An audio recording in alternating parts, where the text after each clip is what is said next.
Hi, my name is Mark Platten. I am the Teller County Extension Director and also in charge of the Colorado Master Gardeners of Teller County.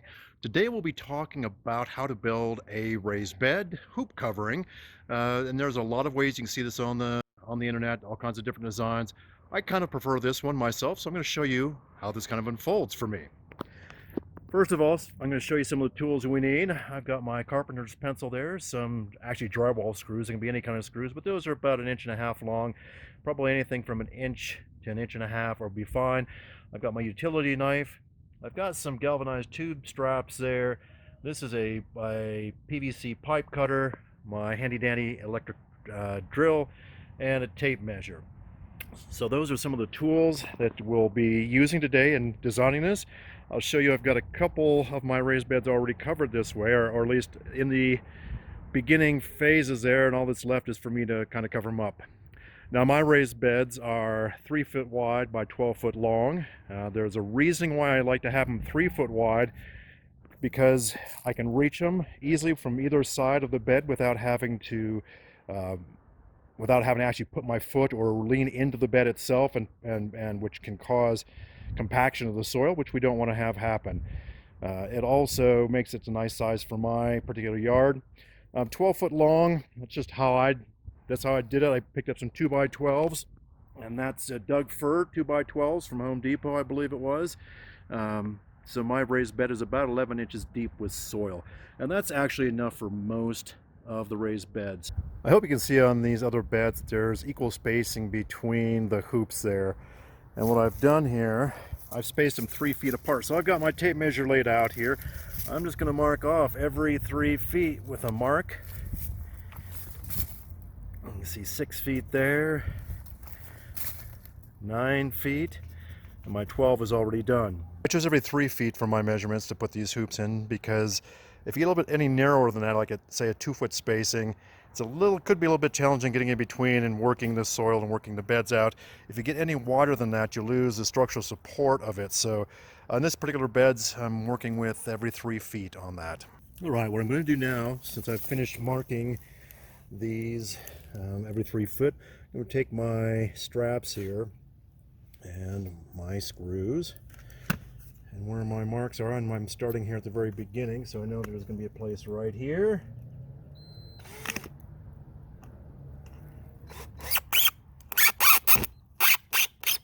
So I'm kind of close to the end there, but not all the way, so you don't split it out.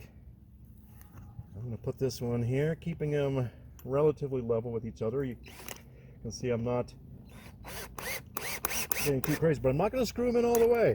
And there's a reason for that. When I put that 1/2 inch PVC in there, I want it to be able to slide easily in there. So I'm going to put these all the way around, and each of these, just the top one at first. I'll put a second one down below afterwards. All right, hopefully you can see I've got these all put in on every 3 feet here. I'm going to then take my 1/2 inch PVC. I chose 1/2 inch. You can use larger than that, 3/4, but you have to use the 3/4 inch clamps instead of the 1/2 inch clamps like I've got. What I like about the 1/2 inch is it bends fairly easy, as I'm going to show you here. First thing I'm going to do is take this down. I'm going to slide it into, and it's a little bit hard to do with this one hand there. I'm going to slide it down in there. So I was able to do that because that's all loose. I'm just going to slide it down to the bottom and leave it sit there. I'm going to come over to the other side here.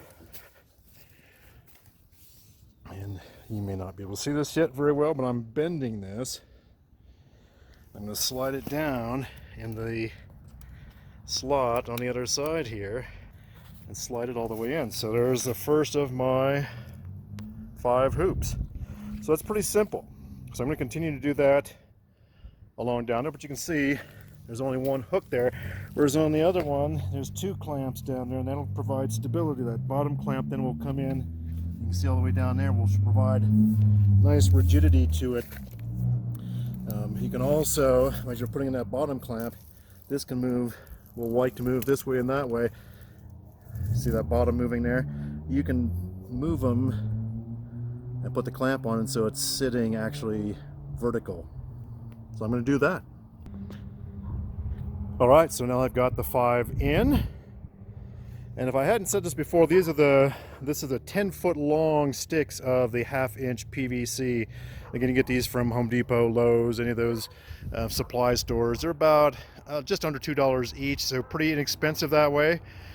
What I'm going to do next is I'm going to look down and kind of see how they are aligned height-wise. Most of them are pretty good, except for maybe the second to last one here, because I want to make sure that they sit. When I'm ready to go, I want them to sit in there a little bit better. So I'm going to just make sure that that's the case before I put the bottom rung on. So I'm going to look at it again from this end. I'm going to have to raise that up just a hair. And now they kind of match up fairly decent. So I'm going to put the second clamp on to straighten them up, and then we'll be done with this portion of the project. Now once I've screwed that bottom one on tight, then I can go up and screw the other one, the top one, on tight as well. And that will hold them in. Now sometimes people like, instead of using these clamps, like to use rebar. This is a 1/2-inch rebar. You could probably do at least a 3/4-inch rebar. You could either pound it in the inside like that, but you have to be down further than that. You want probably a good 6 to 8 inches sticking up out of the ground, or you could hammer it beside here. What I don't like about that is it's loose. It's kind of like a sleeve on top of there. And once this gets covered with a plastic or whatever you're putting over the top of there, it can become a kite if you've got heavy winds. So that could theoretically kind of come off this sleeve of the rebar here and come off that way. So what I like about these is that once that's in there, it's not coming out. It's anchored in there really nice and tightly with those two clamps. And it'd take one heck of a wind to pull that whole, you'd have to almost pull that whole bed out. So I just wanted to show you that. You screw the bottom ones in first, tight, once you get that, and then you'll tighten up the top ones. And I'm going to continue doing that all the way around. Alright, now it's time for the covering of the beds, and you can do this in a bunch of different ways as well. You can use plastic, you can use cloth, you can use all kinds of different tools. Most times people use this plastic sheeting. This is not the ideal one. It's not UV coated because they didn't have any in the garden section, so I just went into the paint department at Home Depot and got some of their 6mm plastic sheeting that they use for the painters use. The higher the number of mils, so this is a 6mm, you can get it down to 4mm or 3mm. The higher the number, the thicker the plastic. So this is a fairly heavy plastic with that. What I did on these beds, I'm going to just rotate and keep you getting dizzy here. As you can see here was my end rail here, but I put another ring here, and that's because, just like everything else, there's a bunch of different ways of covering this. I'm going to go a little bit more elegant, I guess, or you can just wrap this whole entire thing in that plastic I had back there. If you noticed on that box, we'll go back and look at it here, it shows that it's 10 foot wide by 100 feet long. So why 10 feet? Because my sticks here are 10 feet long, and I've got about 10 inches on each side cover, so I'm going to have plenty of plastic to go all the way down around here once I'm done. So if you get it any narrow, if you get an 8 foot, this wouldn't fit. You would have gaps here. So the 10 foot wide is an important one, and I can also cover then the end caps with that as well. So I'm going to show, I'm doing with this again. I'm just going to do what I did before and put this 1/2 inch Schedule 40 in there and wrap it around on the other side. And I'll show you kind of what comes next. So stand by. Alright, so the next thing I want to do is cut a plastic sheeting for this very end loop here. So you can see I've got two now on both ends, down there and over here.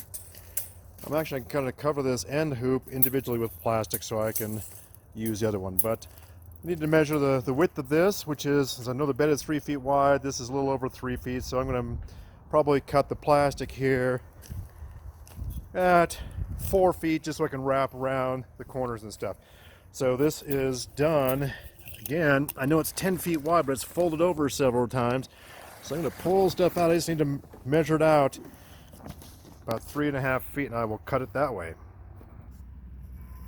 So hopefully you can see that that's at the 4-foot mark there. All I do is put a 2x4 underneath that plastic.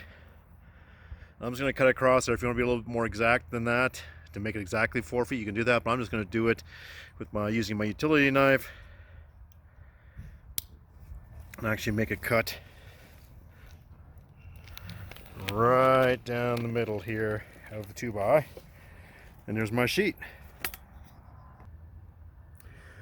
So the next thing I'm going to do in preparation for wrapping these end pieces, I've got this 1/2-inch poly tube irrigation tubing there that I just had left over from before. I'm going to cut these into about 3-inch sections here. I'm using my tool here, or I can use a utility knife as well. Either one works. So I'm just going to cut a bunch of those 3-inch pieces. I'll see you soon. And here I've got a 3-inch section there. I'm just going to make a slit down the center of it so that I can put it over the top of the tubing that I'll demonstrate here in a minute. So let me just do that real quickly. So what I've done, I've just cut a slice right down the middle of it here, so you can hopefully see.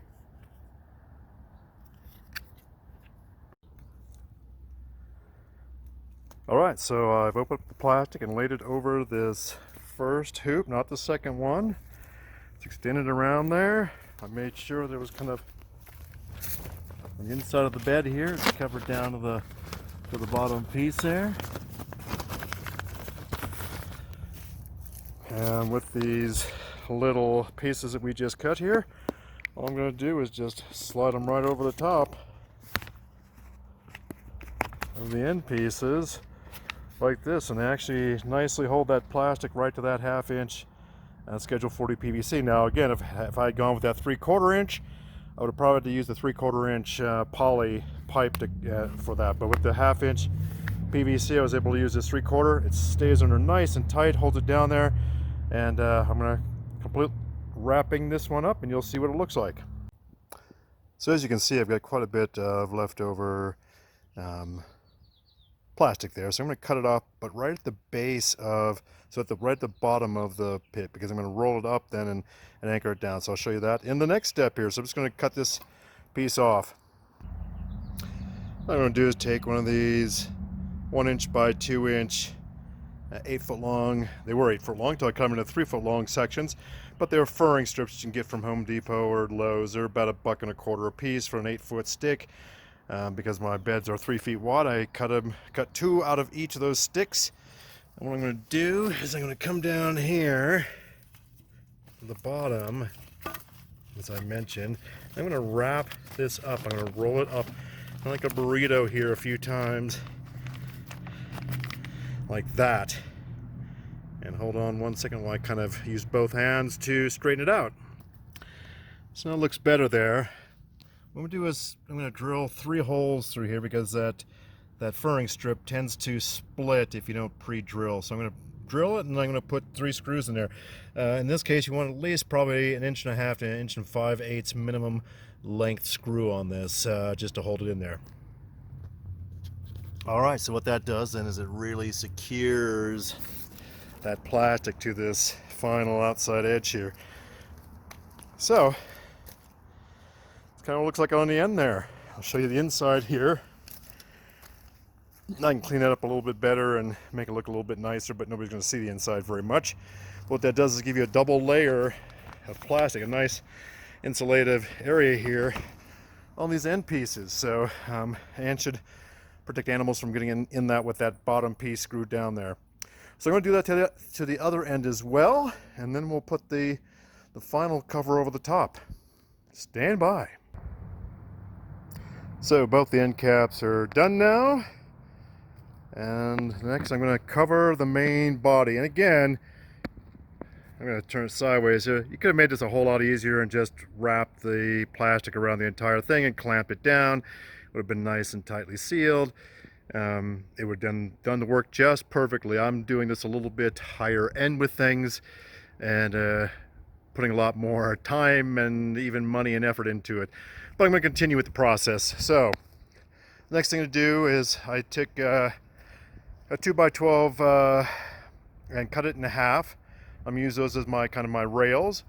I'm going to cut the 12 foot of plastic there, maybe a little over 12 foot, probably 12.5 feet of plastic. So my ends are covered. I'm going to use these 1-inch clamps. Probably would have gone with a 3/4 inch if I could have found them, but they didn't have any in stock there, so I went with the full inch clamps, and I'll show you how I'm going to clamp that to the structure. All right, stand by.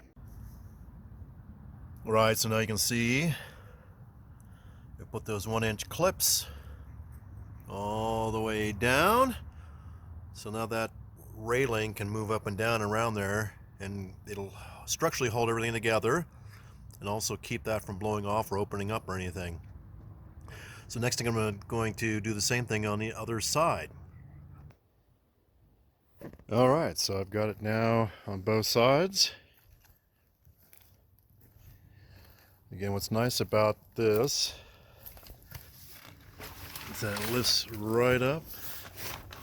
And I put some clamps down here to kind of hold everything together on the ends. But I can also use them here on the ends to hold up that, because what most people don't realize is that one of the biggest problems we have in the summer months are that these covered hoop tunnels here get too hot, so you need to let the air in. And so this creates, again, I can just pull that down, lift this up to whatever height I want it, keep the dogs out to whatever level. Still gets the air in from there, and it also protects it from hail this way. Now I can scoot this thing all the way up if I would like, and now I've got easy access to the beds, and very simple from either side I've got access. So again, this is a little bit of a more expensive, more intense way of doing things, but I do like this setup here, and does keep the beds several degrees warmer and extends my growing season by about 4 or 5 days on each end, and also, like I said, protects it from hail and critters and other stuff. So I hope you enjoyed this, and we'll be sharing more in the future. Take care.